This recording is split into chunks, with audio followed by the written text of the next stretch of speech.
Hi, everyone. I recognize that I am what stands between you and lunch, so I'll do my best.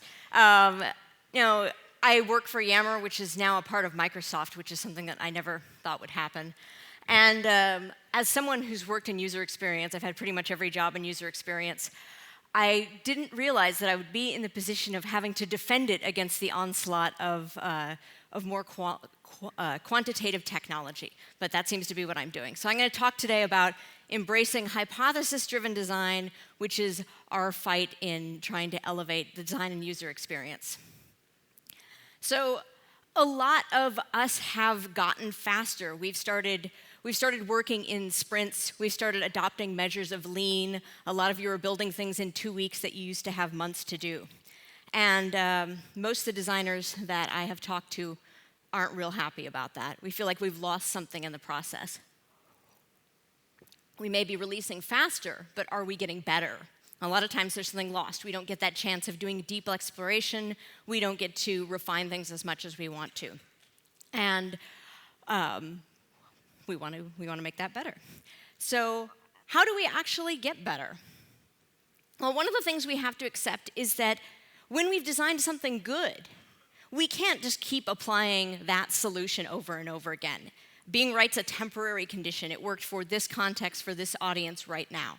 But we know that technology changes. We know that people change. People's expectations of technology changes. And so we have to change the things we're doing. But if we are the creatives and we're sitting next to more data-driven people, what we're building is subjective. And when we change our minds, sometimes it makes us look like flakes. And the people next to us are like, oh, designers, oh, it's skeuomorphic, oh, now it's flat, now it's machine, what's the next trend going to be? Those silly designers.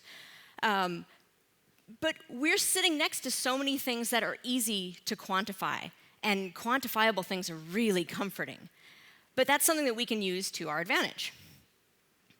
So how does hypothesis-driven design work? I'm going to talk about how things work at Yammer and how we employ this on a day-to-day basis. And not just within my organization, but other teams across Microsoft are starting to use this, and we're actually really seeing the role of design and user research be elevated through talking about it in these ways.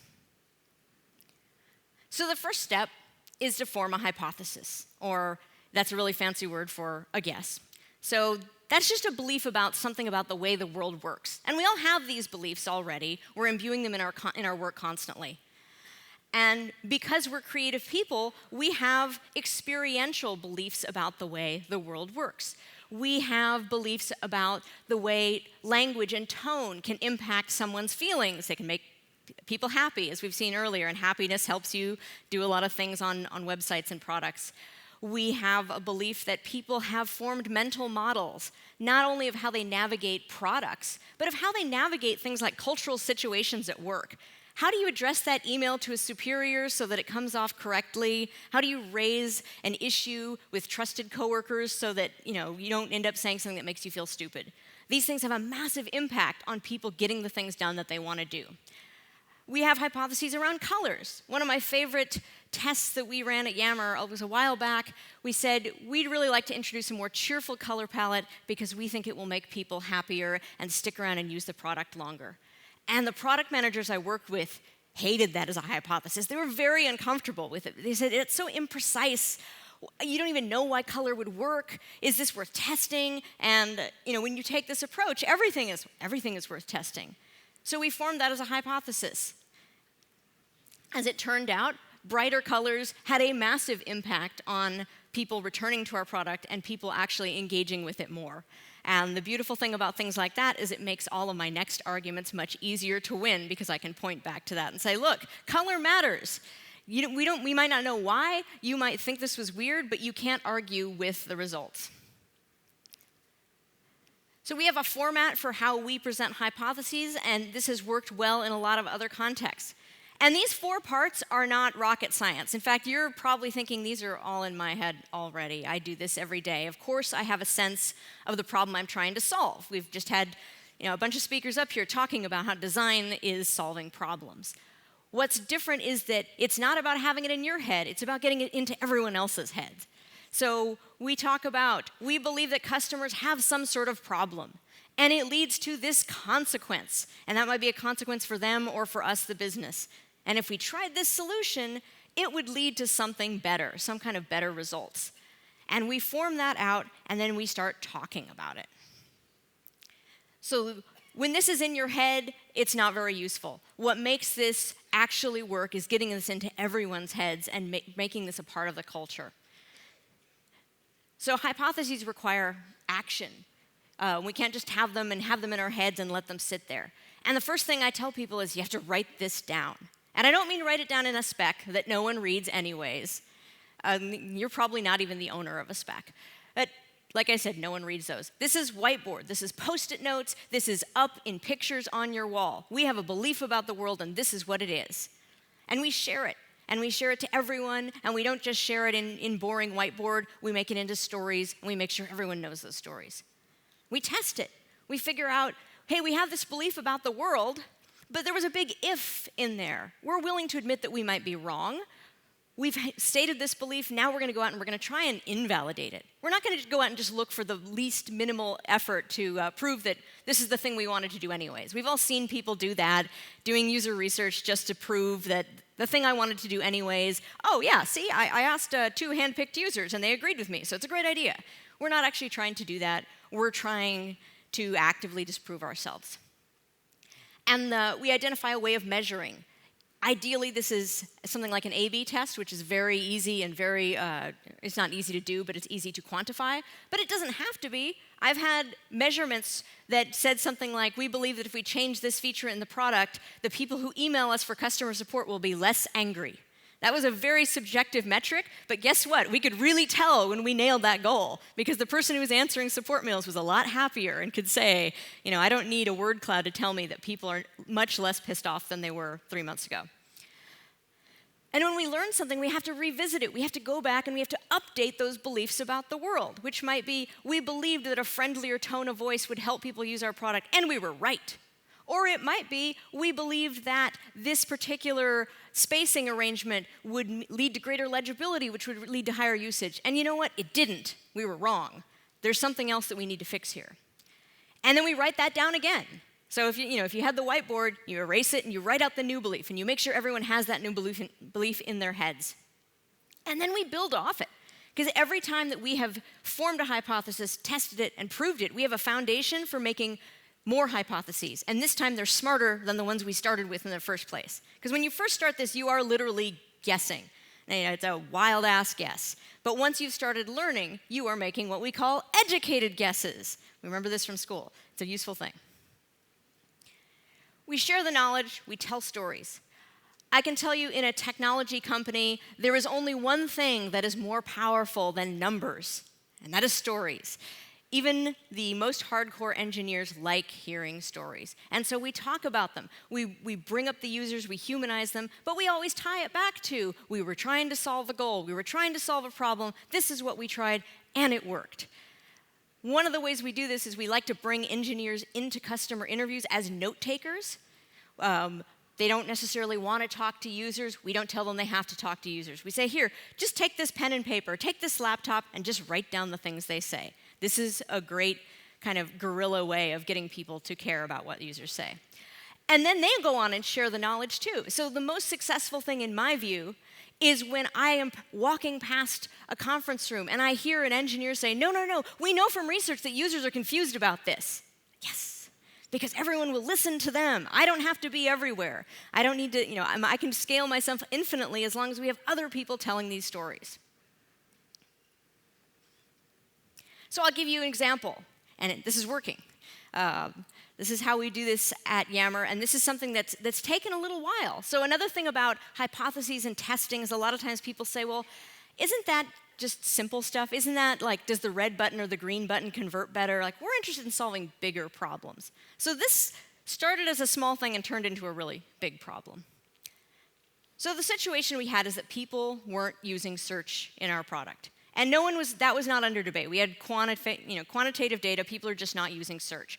The problem was that we had 2 camps of people. We had people who said, well, if no one's using search, we should focus all our efforts on building other stuff. And we had the other camp, which said, you morons, search is one of the most important ways that people navigate an application. How can you say we can't build search? I think you can probably guess what camp I was in. But the two sides were at an impasse. No one could really get out of what was essentially an opinion-driven debate. And those are death, and those will make you hate going to your job. And so the fastest thing you want to do is get out of those. But we were facing the very real constraint that fixing our search was an expensive task. It involved a lot of back-end code that no one had touched for 3 years and no one wanted to touch anymore. And it's pretty high risk to invest in something like that might not pay off. So, as a user research team, we sat and we thought about, is there something we can test that's easier that will nonetheless make us a little smarter than we were last week? And so we said, what if people just aren't searching because they don't notice the search bar? And we'd had some observational things to make us think that might be true. And we said, okay, we believe that people don't realize they can search in Yammer. And that leads to people not finding the information they need. And what happens when people don't find the information they need? They think your product is crap, they use it less. And we thought, if we make search more noticeable, maybe people will search, and they will find the information they need, and they will like our product more, and they will come back and use it more. And everyone could agree using it more is a great solution. So people said, this seems like a fine way of getting us out of our current argument.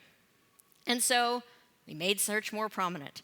And, I don't have screenshots because we change the product all the time, but it was literally the difference between these two, the very gray, subtle to the in your face.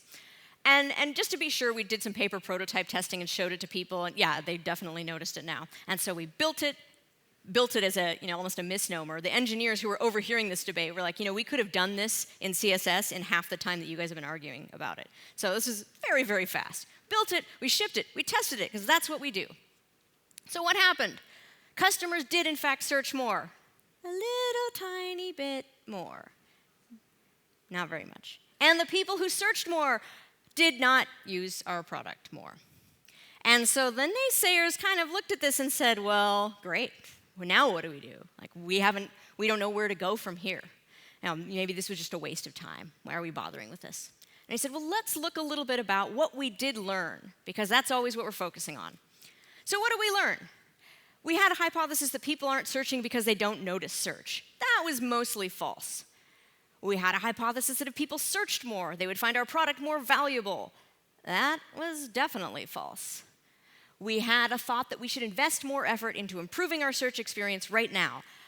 Unfortunately, that was also pretty false. If no one's even trying to search, it's not that they've tried it and had a bad experience. They just don't see the need. And that led to something really interesting. We said, we don't know why people don't want to search in our product. It's not because they don't see it there, but something about this is not compelling people to search. And that's concerning because all the things that we care about in life, we search. And so that led to basically everyone being curious enough that my team had an incredible amount of air cover to go out and do some very blue sky research on why people don't want to search. So we talked to people who use our product. We talked to people who don't use our product. And as we're a work collaboration tool, people who are potential customers who don't use our product is basically any adult with a job. And we talked to a lot of different types of people about how they collaborate, how they raise ideas, how they share. Even people who don't use our product, people who are doing things completely manually. And we got a lot of really interesting insights out of that. And what we finally formed was one big mega hypothesis, which was terrifying, but everyone had to admit that it seemed pretty plausible. And we said, we don't think customers feel comfortable working openly beyond their trusted team. In other words, people don't want to ask questions to people who work at their company that they don't know because they think, I'm going to sound stupid. People are going to wonder why I don't know that already. This can't end well for me. And that leads to them choosing other means of collaboration that feel more private and controllable. It leads to people sending emails, which is great if I send you an email and you get the information, except what if you are out sick? What if you leave your job tomorrow? What if you get hit by a bus? Now that piece of information is not available to anyone else in the company, and everyone has wasted a ton of time. Or people do one-on-one conversations, which is also great, except when I ask you a question, the problem is that you are a terrible person to ask. I should be asking that woman over there, and I don't know this, and you don't know this, and no one walking by is overhearing us to say, like, you should go ask her over there. And that's what we want to happen. We want better collaboration. So we said, people are choosing these tools that are very private. And what if we tried making our product feel more like the way people are working already? Focus on teams. People ask the person sitting across from them questions. They ask people with the same basic job title working in the same basic group questions. And we think if we did that, it would lead to people feeling comfortable enough to post and share and ask potentially stupid questions and say, here's what I'm working on, and I know it's not done yet, but why don't you give me some feedback on it? And someone else might look at it and be like, hey, I did a project just like that last year, and here's my notes, and this is going to save you a ton of time. So this is a mega hypothesis. And it had tons of tiny little hypotheses umbrellaed under it. So obviously this is not something that we could test. This is not like making something more visible with CSS. Who even knew how to attack a hypothesis like this? And so it became all these little tiny projects, which have essentially changed the entire product direction that we have been working on for the past 4 months and probably will for the next 4 months. And every screenshot here represents one of the very small hypotheses that we are testing. This is not even all of them. These are just all the ones that I could find clear screenshots of today. But there are a ton of teams working on a ton of hypotheses, and each of them have been defined, and they're written up, and everyone can tell you, we are trying this because we have this belief about the universe. It's tied back to that thing about people not working comfortably, but here's all the sub-points that we have. And for all of these, we are testing them, and frankly, we'll see if these work. So we're testing a lot of these one at a time. We also have some holdout people who are basically going to go from the current product today to seeing something completely fleshed out, one whole vision, and we're going to see how those two people react. And, the truth is we could still be wrong. But the beauty of this is that we have a strong reason for moving forward. And because this is tied to a hypothesis, it's not tied to someone's brainchild. It's not tied to someone's baby. If it turns out that we were wrong, there is not going to be one single person saying, but we should do it anyways, it was really good. Because all of these elements might be really good, but if they didn't actually, good in the subjective way, of course, that we all see the world, if they don't actually meet the goal, then they don't meet the goal. So I'm hoping that all of you feel compelled to go out and form a hypothesis today and take it back to your team. And happy to answer any questions on how to do that.